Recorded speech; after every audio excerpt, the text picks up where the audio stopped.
That attack in Colorado comes less than 2 weeks after an assassination in Washington, D.C. that killed two employees of the Israeli embassy. Authorities say the suspects in both cases expressed anti-Israel and pro-Palestinian ideologies during or after their attacks. Anti-Semitic hate crimes in the U.S. are, as we told you yesterday, as a whole on the rise since October 7th, since those Hamas terrorist attacks and the ensuing war. With us now, the editor of the Free Press, Bari Weiss. And, you know, Bari, I've been talking about anti-Semitism now for 20 years on, Morning Joe and Scarborough Country. Would talk about it on college campuses 20 years ago and also across Europe. This feels different. This really does feel different to me, and I know it does to you too. Explain why. I think the reason it feels different, Joe, is if we think back 5-6 years ago to the massacre that happened at the synagogue where I became a bat mitzvah, Tree of Life in Pittsburgh, where 11 Jews were massacred, there were two key differences. The first one is that the person that was radicalized seemed mentally deranged, and so that was the first thing. The second thing is that there was universal condemnation and outrage by the surrounding culture. It was front page news. No one had any trouble condemning it.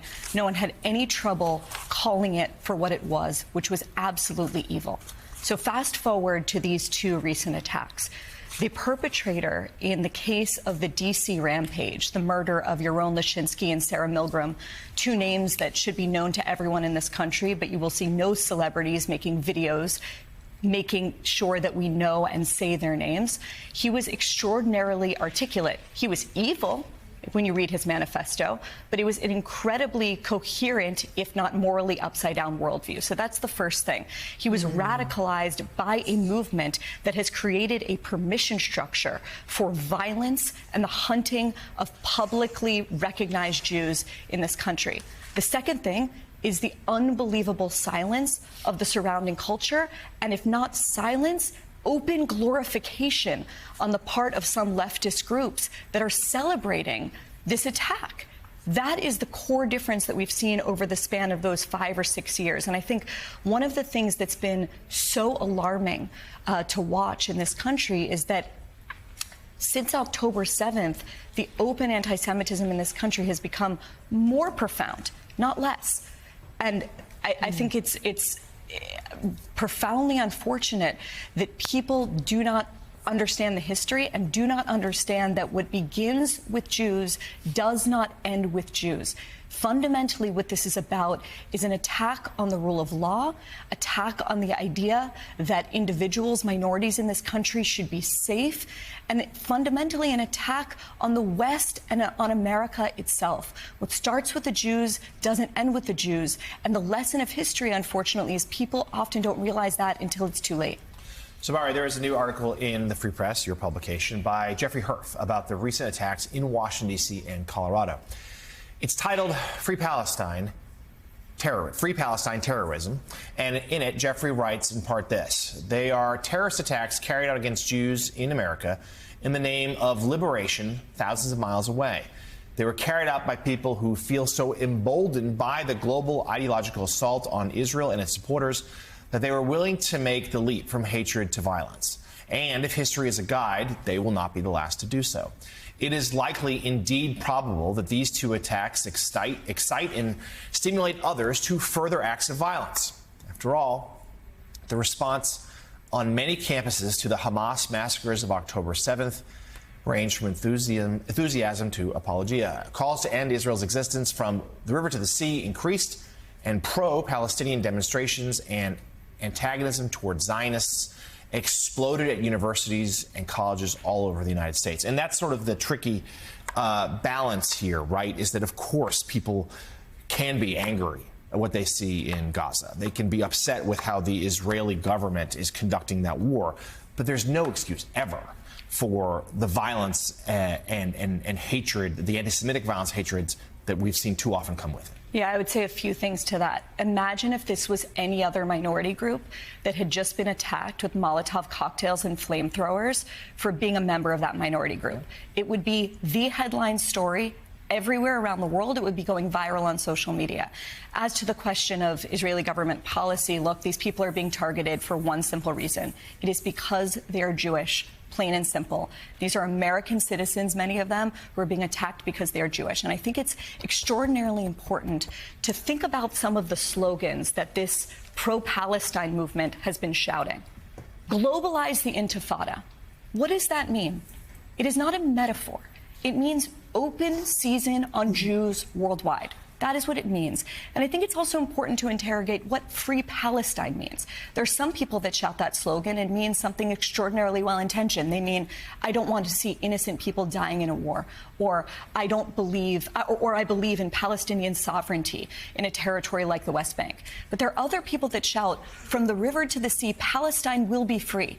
And what they mean is the elimination of the Jewish state of Israel. And I think it's extraordinarily important to really look at these slogans and take these people seriously and literally. And I unfortunately don't think people have been doing enough of that. And look where we are now. Take them seriously and take them literally. And last year, if you talk to Jewish students or you talk to Jewish parents with children at colleges, I remember days where they would call their children and say, stay inside. You are not safe going outside.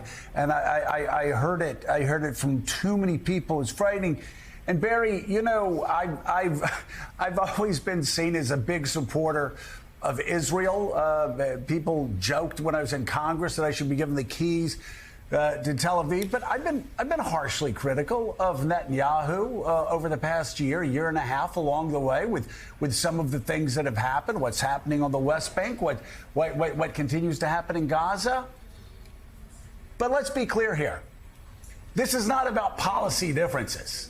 What we are hearing from extremists is about the right for Israel to exist.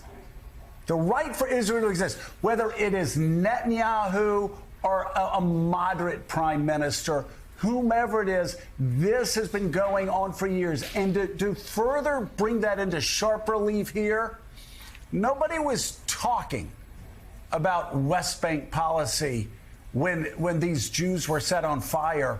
They were simply remembering the hostages that Hamas took a year and a half ago.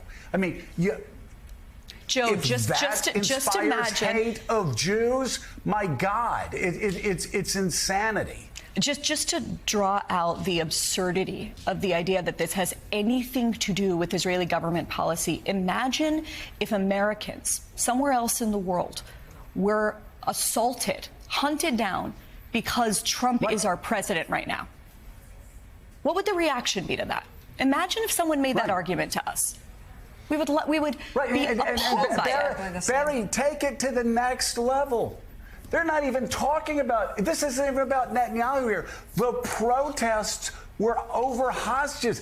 Imagine that Americans were being held hostage somewhere across the world, and people were going out to remember the Americans that were still being held hostage, and then they were set on fire. How would the world respond to that, Barry? It's extraordinary. I mean, the response it's self-evident. Yeah. Right? It's absolutely self-evident, and people need to ask themselves why there is an exception when it comes to the Jewish community. Why is there not outrage on the part of everyone that has hashtag campaigns and social media influencers? You know, it's blanketed for every other cause but this one. Yeah. Editor of the Free Press, Barry Weiss. Thank you very much. Thank very you, well Barry. put. Thank you for coming on the show. Thanks for having me. We appreciate it. And